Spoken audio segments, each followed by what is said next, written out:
Isang magandang araw sa ating lahat at ako ay nagpapasalamat sa Kingdom of Jesus Christ o KOJC, ating mga kasama ngayong hapon sa ating ginagawang pagtitipon. Papasalamat ako sapagkat ako ay nabigyan daan upang makapiling ninyo at makapagbigay at makapaghatid ng mensahe.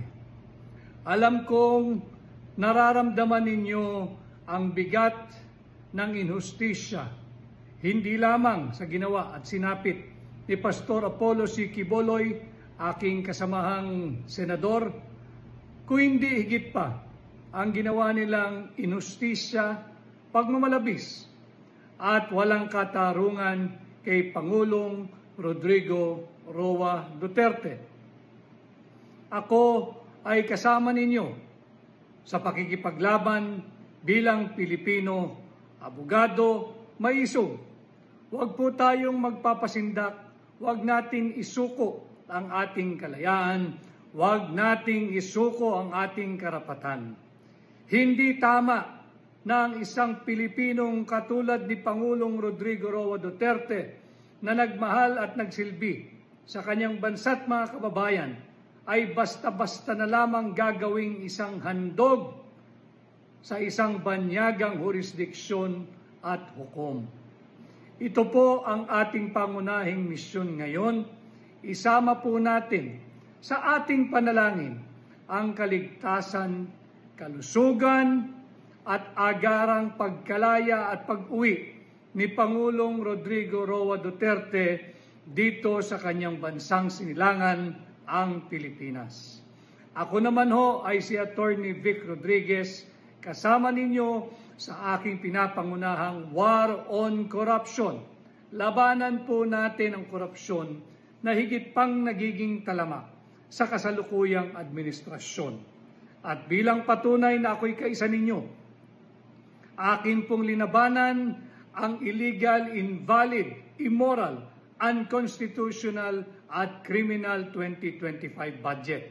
Kaya nga po ngayon ay nariyan ang kaso sa Korte Suprema.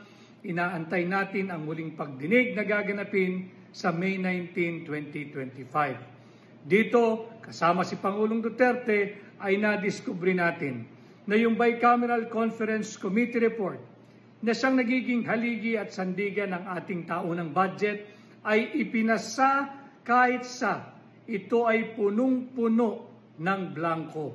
28 items ay blanco at nagkakahalaga lang naman ng 241 billion pesos. Bukod sa napakaraming inhustisyang ating nasasaksihan nitong mga nakaraang araw, nagsimula doon sa hindi pagrespeto sa karapatan ninyo diyan sa Davao sa Kingdom of Jesus Christ. Nagpatuloy sa hindi pagbibigay ng due process kay Pangulong Rodrigo Roa Duterte. Nandirito rin na kanilang sinasalaula ang ating saligang batas sa pamamagitan ng maling proseso at pagpasa ng ating taunang budget. At bilang senador ninyo, ito ang aking tututukan.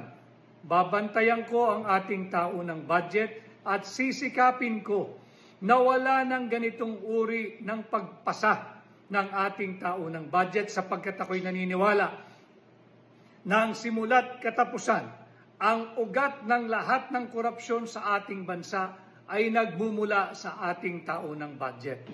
Bantayan natin ang pagpasa ng taunang budget. Ibubunyag ko ang mga maling proseso at maling practice katulad ng ating nailahad sa inyo yung mga blankong Bicameral Conference Committee report. At ganun din aking ibababa ang threshold ng plunder mula 50 million pesos, gagawin kong 1 million pesos na lamang po ito at pag yan ay aking nasagawa na, aking isusunod na maibalik ang death penalty bilang kaparusahan sa lahat ng mapapatunayan at mahahatulan na nagnanakaw sa pera nating mga Pilipino. Subalit, hindi ko po kaya mag-isa ito. Kailangan ko na mga kasama at kakampi sa Senado.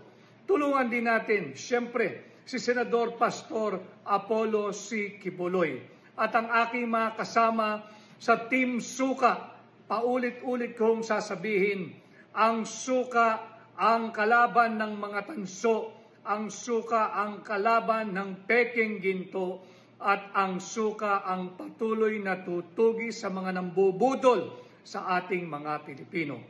Ako humuli, si Attorney Vic Rodriguez, number 56 sa balota, senador ninyo. Sana ho ay matulungan din ninyo kung makaipangkampanya sa inyong mga miyembro sa KOJC, sa lahat ng panig ng mundo, sa inyong mga kaibigan, kamag-anak, kaskwela, kapitbahay, kaprobinsya, at sa lahat ng Pilipino saan mang bahagi ng mundo. At bilang pagtatapos, muli, hinihiling ko po na patuloy ninyong isama sa inyong panalangin, hindi lamang ang Team Suka, hindi lamang si Pastor Apollo C. Quiboloy, hindi lamang si Pangulong Rodrigo Roa Duterte, kung hindi ang ating bansa, ang ating mga kapwa Pilipino, at ang ating kolektibong kinabukasan. Muli ho, ako po si Attorney Vic Rodriguez, number 56 sa balota, senador ninyo, Pilipino, abogado, maisog. Maraming salamat!